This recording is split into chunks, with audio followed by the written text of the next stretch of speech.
Hello, welcome back to A Journey to King's Cross, a Harry Potter book podcast, and we just finished Chapter 4, Back to the Burrow. And artwork is basically a pair of feet coming out of a boarded up fireplace. Exploding boards. Yeah. Off of a fireplace. It was boarded up, but... Yeah. Not anymore. Not anymore. Definitely not anymore. I have to admit, this is definitely one of the chapters I was severely saddened that we did not get in the actual movie. It was a really quick one you could have done, too. How we could still have him waking up in the burrow and stuff and just sort of flash back to the day before or something and get, like, a little bit of it or something. Right. Because, honestly, the whole, Arthur, interacting with, Harry's relatives and stuff along those lines. It's definitely... It's priceless. It really is. And let's be real, the Tum-Tum Toffee. Honestly... How that kid doesn't have PTSD and trauma? You would think. He did from the first... he did have some trauma because he was holding his hands over his bottom. No, specifically, that's the second time magic has happened to him after he's eaten food. Or was it that one? Yeah. Was that in the movie only? I think it was only... No, it was only in the movie with the cake thing. He only ate the cake in the movie. He did not eat it. I think he did. Why else would he have turned Dudley into a pig? No, he was already making comment... Vernon warned him, and I think he already, made a comment. Oh, yeah, you're right, because he told Harry he wouldn't tell him, say no to some of your birthday cake for breakfast. Yeah. So, but, yeah, I have to admit, this is definitely one of the chapters I was, most looking forward to and everything. And the slow ticking of time, basically, as Harry comments about, this would be considered a warm thing if everybody, dressed up in a nice suit and stuff along those lines in order to meet you for the first time officially and everything. But Harry's like, this is all basically a means of intimidation, basically, on Vernon's part, Right. And they're, making comments, well, we're not feeding them. As soon as they get here, they need to leave, basically. And it's just... Take you and go. They have no... Why are they late? It is a good question. Why were they late? If they took... I don't really know, honestly. You would think that they would have had some sort of explosion inside of the actual... some indication, of, he shows up. Wild that he brought the twins, though. That... As a mom, that's probably why he was late. Oh, yeah. All right, guys, I'm going to go get Harry. Dad, can we come with you? Fine. What? Dad, can we come? No, but please. Fine. No, Fred, you're not bringing the Tum-Tum Toffee. To be fair, they were probably there to carry Harry's stuff. I get what you're thinking. Let's see here. 5:15. I think that's... Okay, yeah. So it took him about 15 minutes or so to actually show up past... No, I thought it said that it was half after... 10 past 5, then a quarter. So that's 15 minutes on the clock already, past 5. They were supposed to show up at 5 o'clock. At half past. That's heard Uncle and... 5:30. Yeah. They were late earlier, though. We just read this chapter, folks. What does that mean, late earlier? They're late, right here. He snarled at Harry. Yeah, right after 5. So 5 o'clock came and went, which means it's probably it's 5:05. Yeah. Quarter to 5. Harry went back downstairs. At 4:45. Yeah. So 5 came and went. So it's probably 5:05 because then here 10 past 5. Quarter past 5. And then half past 5. At half past, he heard Uncle Vernon and Petunia conversing. So 5:30. So yeah, they showed up about 5:30. Oh, Jesus. Fair enough. We got there in the end, They folks. definitely said 5:30. Not in those specific words, but they did. So it took, they're a half hour late, and they're immediately arriving by flu. What the hell was going on for a half hour? Like Brandy said. To be honest, though, if I were to have brought anyone with me, I would have brought Ron, just Ron. The twins seems like this is asking for trouble, to be perfectly honest. That's probably what Arthur wanted, but then the twins were probably pestering him, and Molly was like, can you please just take them? And they were probably also... it was probably... Molly was like, please take them. It gives me a chance to clean out their fucking room. Yeah. Yeah, they weren't going to be gone that long, though. If they'd wizards. been there... It could take 2 seconds. They had no idea how long. What if like they wanted to have a long what goodbye? If? I don't like what ifs. If we're gonna go into the what ifs, what if we needed somebody strong to carry everything? Why not ask Charlie or Bill to come along? Charlie and Bill weren't around. They weren't. Oh wait, No, they weren't around for this. No, they didn't come to the Quidditch match. I could have sworn. No, just Percy. Yeah. Well, why not bring Percy and Ron? I don't freaking know. Percy's a twig. He's not going to be able to carry anything. He'd be capable of carrying luggage. He carries his own shit every single time he shows up to Hogwarts. Percy's also... Well... And he has to do it by the book because he has a cart follower. They have a cart. He still has to get his shit together. Also, he's above Muggles, obviously. He's not allowed to use magic until a certain point in the series. Yeah, I know, but so I'm just he's saying... gonna do it by hand. Okay, well, here in this case, yes. But Percy would be above wanting to go mingle with Muggles. You can argue this point all you want. That's the whole this point. Is a stupid idea, bringing the twins. Oh, and we know that. We're just saying... You asked, why would you bring the twins? So we gave answers to why we would bring the twins. None of them are satisfying. Not for you, but for them. This is Ron's best friend. Yeah, and Ron went. Yeah, I don't understand why the twins had to come along, though. They probably were like, oh, we want to, meet his family, and wanted to harass their father. And they probably like, we'll carry all the stuff. We're big, burly guys. Because they are. I don't understand why, like Arthur would even, because Molly probably strong-armed him into it, like Brandy said. She's said, not get even them out there. of my house. She's not even there when they get back and stuff along those lines, because Arthur has time to scold both of them before she even shows up. And she asks, and he's like, nothing. Because he knows damn well that if he tells the frickin' truth, he's never going to hear the end of it in his house. Well, yeah. But... This was such a dumb freaking move. It was not a smart move. We're not arguing that point. But, yeah, the whole, scene with him just trying to make idle conversation with them is kind of hilarious and stuff along those lines. It's like, I collect plugs. It, runs off electricity. I can't even mispronounce it like he does, to be perfectly honest. Props to the reader on that one. Mm-hmm. But, yeah... the explosion and stuff along those lines. Coating everybody in dust. As much as I don't like the Dursleys and stuff along those lines, this interaction probably confirms every fucking fear that they've got in their head, basically. It was rather rude not to explain how they were going to get there. Yeah. Because, well, to be fair, Harry didn't even know either. It was rude not to tell Harry how they were going to show up. And and have him assume something. That's on Arthur. Actually, that's on Molly. Because Arthur, we know, is a scatterbrain. But Molly, she's usually more on top of these things. Neither one of them took, but the thing is, though, is Arthur's in the control of Muggle artifact stuff.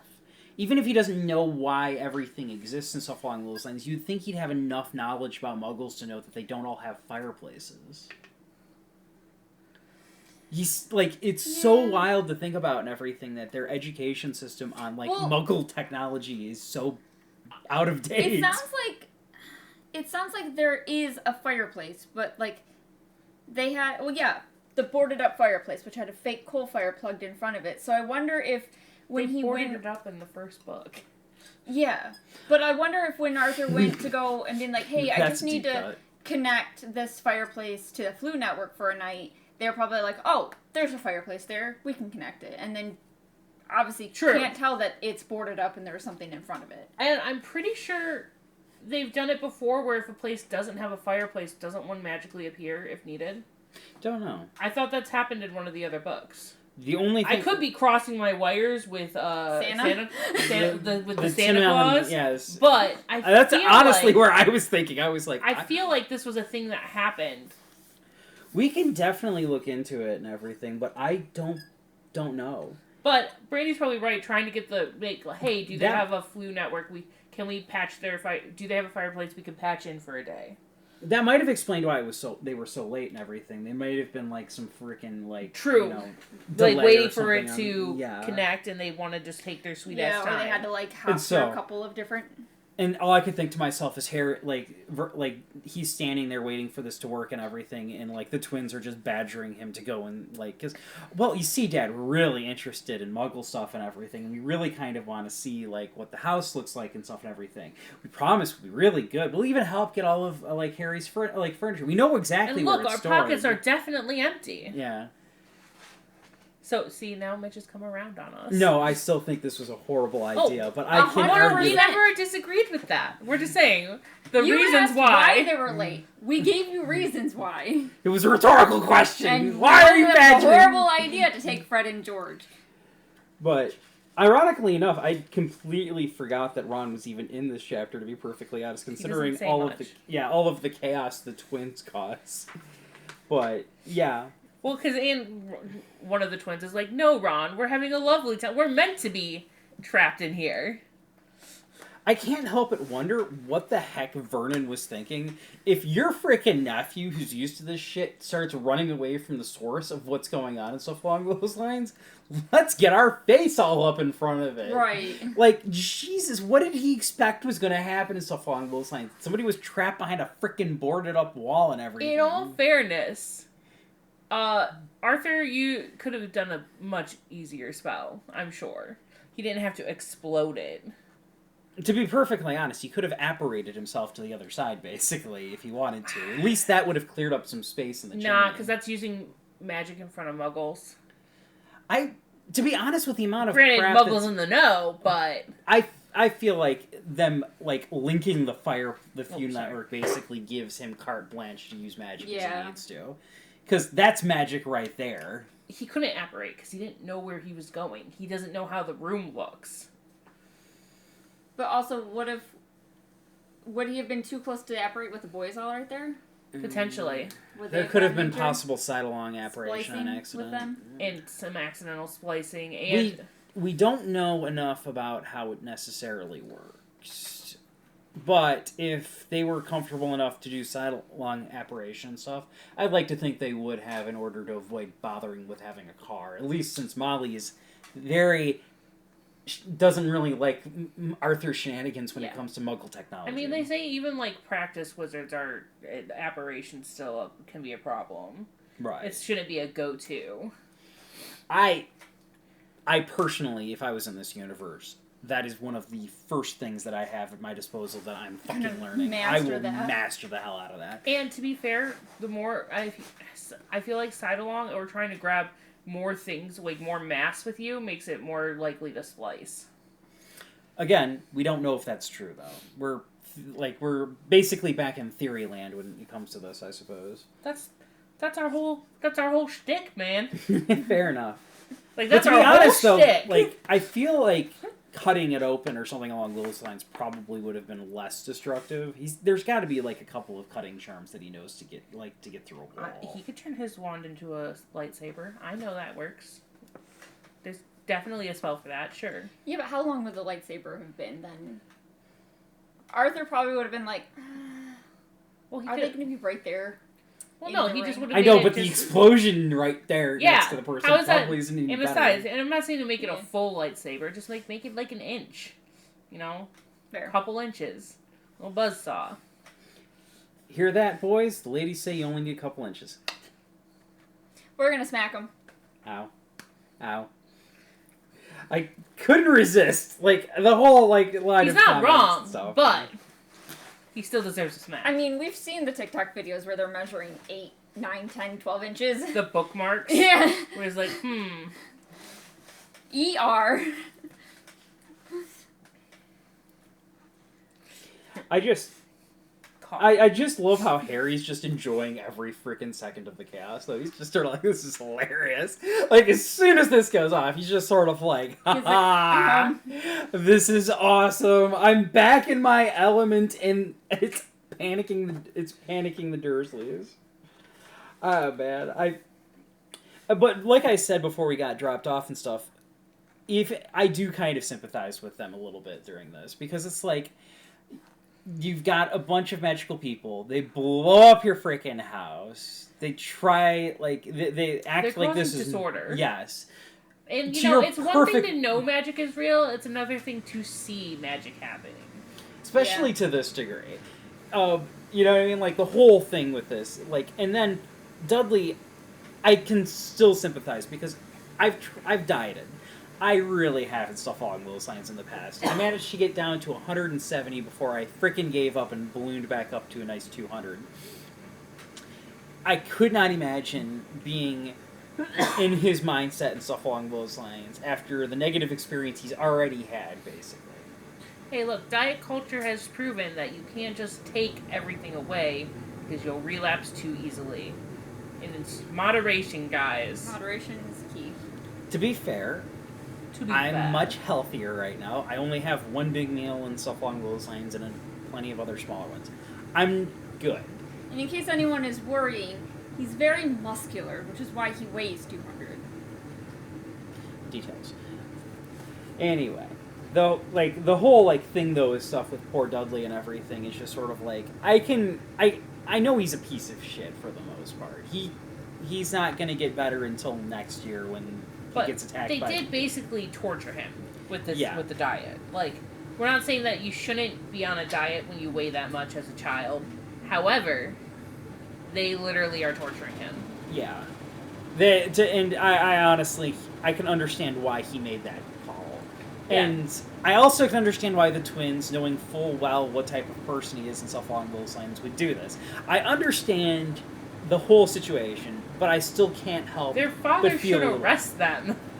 To be perfectly honest, yeah, that would technically qualify as muggle baiting, basically. Yep. I mean, I think that comes up in the next chapter. I think Arthur does accuse them that they're basically muggle baiting. Yeah. I do, like, I have to admit, though, the scene that I like the most out of this entire thing, in spite of all the chaos, before everything shoots off, when Harry's getting ready to leave, and he's just ready to walk out the door without saying goodbye, after saying goodbye, and he's like, aren't you gonna say, like, he's like, this is your like, family. Yeah, like, as an individual who has such a big family and stuff along those lines, who fought super hard for his wife, historically speaking, I think Molly's family didn't necessarily approve of Arthur, if I recall, in some of the lore stuff. Right. I think in Pottermore, yeah, they mentioned that. So, he fought for his wife, he has a massive family, and he loves every single one of them to the point where he'll protect his troublemaking kids from his wife. Like, this guy, family is everything. And then to turn and see somebody hate their own relative this much. I don't think he even wanted to assume it was hatred. I think he was confusion. Like, he was like, what?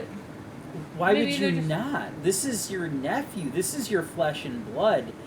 I mean, Harry had the decency to at least say goodbye. Yeah, not even like the bare minimum. What the hell's wrong with you? Man, they could have at least said good riddance. Jeez, better than saying nothing.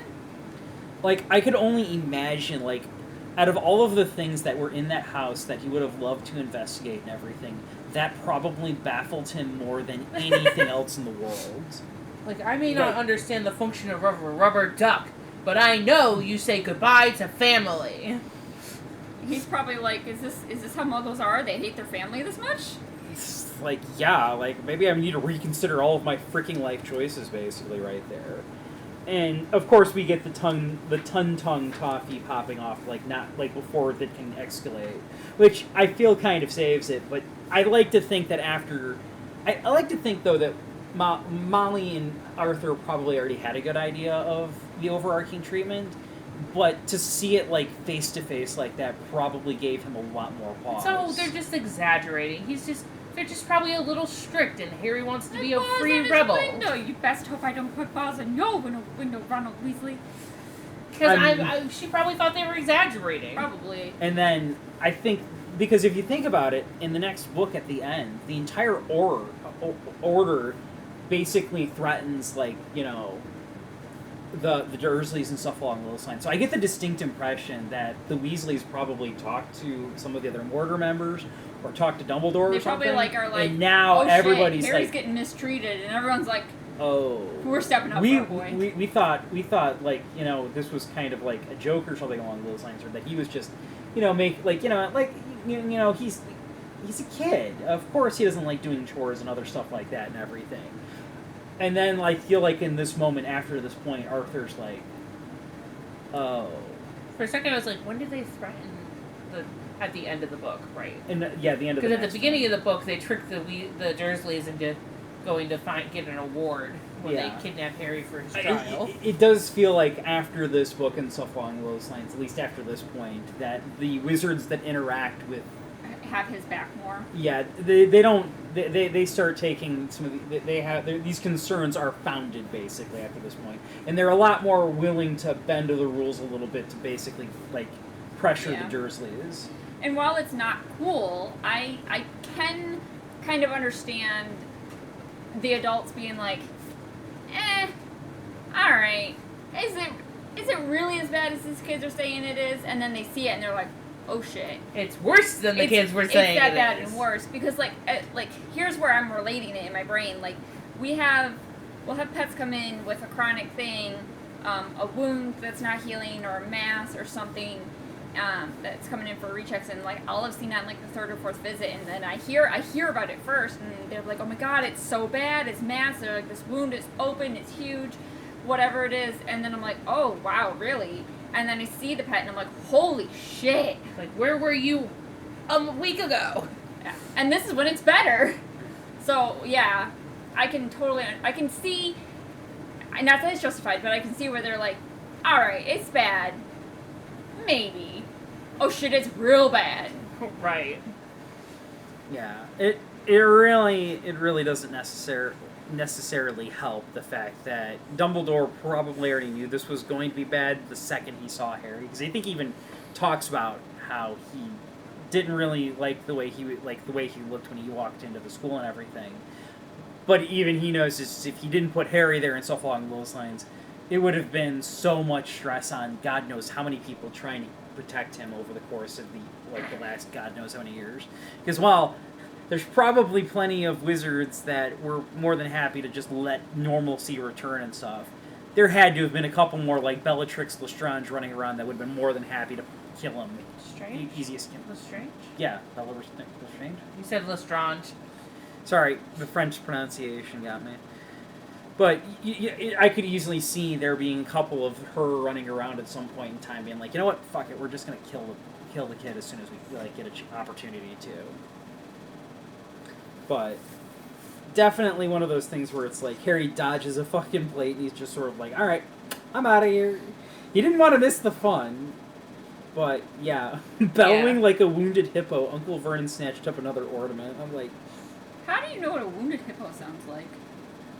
He probably watched a animal documentary or something. I don't fucking know. Half of what comes out of Harry's mouth when it comes to descriptions of his family members are like just sound like they're just plain insults more than anything else. You know, talking about all this, I think obviously this was definitely written for children. Right. This book series. Well, the first half. I definitely think later it got into be older children, but like I think if this was written for more like teens or even, young adults, I think they would have made the Dursleys a little nicer. Let Petunia have moments where it's like remembering this is her sister's child. Like just more moments like in the final book. Yeah, like in the final movie or in the 7th movie where they have that deleted scene where Petunia's like, don't forget, I lost a sister. I'd love to, but you seem to have forgotten her for like the past, 16 freaking years. You treated me like shit. What the hell? Right. I think it would have been a lot better writing to have some more human moments. Like, in moments where it's like... At least with Petunia. Vernon's exploding and Petunia would be like, Harry, please, just go. Just go to your room, please. Like, adding the please makes it a little more humanizing. Yeah, versus just, get out of here. Get out in of your sight. Closet, locked up. Yeah, things like that. Like, stuff along those lines. Or like... At least... Like, kind of like how Dudley had left soup. Or he had left the tea for Harry outside the room. In the 5th book. Really? Yeah, because Harry steps on it. Oh. He thought it was Dudley leaving a booby trap, but it was Dudley leaving him tea. Huh. Because Harry saved his life. I've forgotten that detail and everything. But so, more things like that. Just every, from Petunia. Obviously, we don't have a lot of time around the Dursleys. No. But, like, I mean, it would have been a little nice to have some of that. To be fair, though, I do understand, like, the idea behind it is definitely much more closer to, like, the old school fairy tales with the wicked evil, step the mother and... the like, you know what I mean? Like, it's definitely... treated like very much like an old school fairy tale and stuff along those lines, and obviously with magic and a lot of like magical British lore tied up in these stories and stuff along those lines, that does make quite a bit of sense from like a child perspective.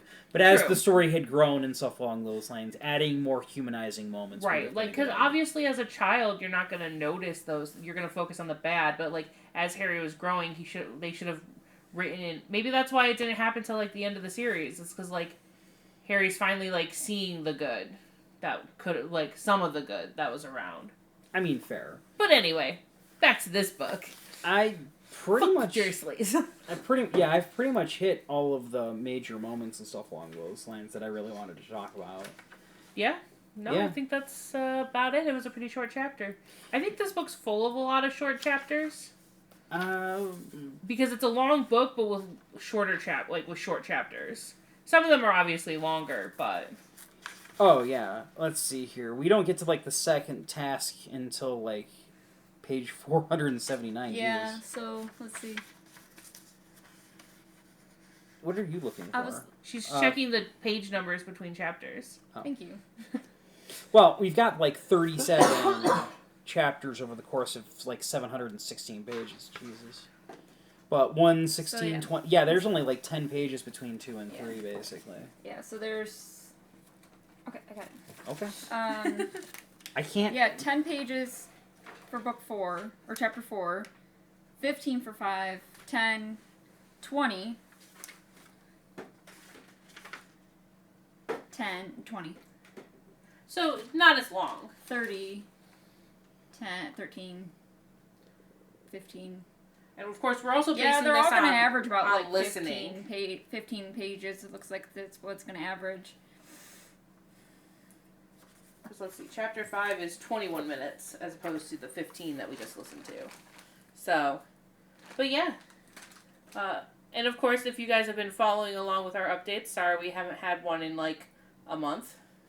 Yeah, bunch of stuff kind of holidays. We're recording this in the new year of 2026, so yeah, we just passed all our holidays, and that kind of wrecked all of our times. And I work third shift, so it's like, am I gonna wake up today? I don't know. Yeah. Good old ADHD. It doesn't exactly help that we had a nasty leak in the basement and stuff along those lines, so my priorities haven't really been streaming. Haven't been about yelling at me to come over. Yeah, it's been more of if she's not over here and everything, I'm actually kind of relieved because I got a bunch of other things stressing me out right now and I could use a second or two to breathe. But the leak is resolved, so we'll fix that and we should be back on our normal schedule though, hopefully. Yeah, once everybody's basically going back to work regularly and stuff along those lines, it's easier to slip back into that. Yep, that's true. But if you want more content from me, you can find me at most social media at Luna's Creation Corner. Hopefully I will be starting my Pokemon crochet series soon. So if you like Pokemon, check it out. Yeah, she also finally got that set up, so she said that she was going to show off the stuff that she got Universal for Harry Potter stuff. I finally have a desktop set up so I can finally edit a video to post of all the stuff I got to experience at Universal for Harry Potter stuff. You can find me on YouTube at Brandywine Stitches for all of my cross-stitch and crochet updates, which I actually need to put up my whip parade for last year. And then the rest of the socials, you can find me at Hockeytown Candle Co.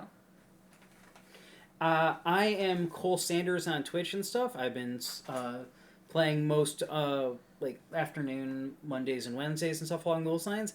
I got a new background set up from a friend of mine by the name of Bubs and stuff. It's written down on there and everything, and he set me up with a really cool bar scene and stuff, so that way if you guys do show up, you'll get a little bit more than just some random artwork in the background and stuff. It'll look a little bit more professional, which is obviously super nice. Yay!